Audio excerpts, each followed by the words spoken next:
Hello weavers, ఈరోజైతే హెల్తీగా, టేస్టీగా, ఈజీ ప్రాసెస్తో మినప సున్నుండల్ని ఎలా తయారు చేయాలో చూపిస్తాను. నేను ఇక్కడ ముందుగా 1 కప్ మినపప్పుని తీసుకుంటున్నానండి. దీన్ని మనము లో ఫ్లేమ్ మీద ఒక 50 మినిట్స్ వేయించుకుందాము.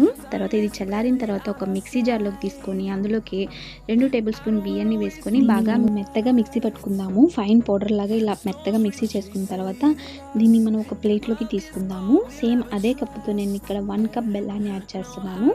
బెల్లం మరియు మినప్పిండిని బాగా కలిపేటట్టు కలుపుకుందాము. ఒకసారి కలుపుకున్న తర్వాత ఇందులోకి 1/2 టీ స్పూన్ యాలకుల పొడిని వేసి, ఇక్కడ నేను నెయ్యిని వాడుతున్నానండి. ఇందులో వేడి చేసిన నెయ్యిని యూజ్ చేయాలి. చల్లారిన నెయ్యిని అస్సలు యూజ్ చేయకూడదు. వేడి చేసిన నెయ్యిని కొంచెం కొంచెంగా వేసుకుంటూ కలుపుకుందాము.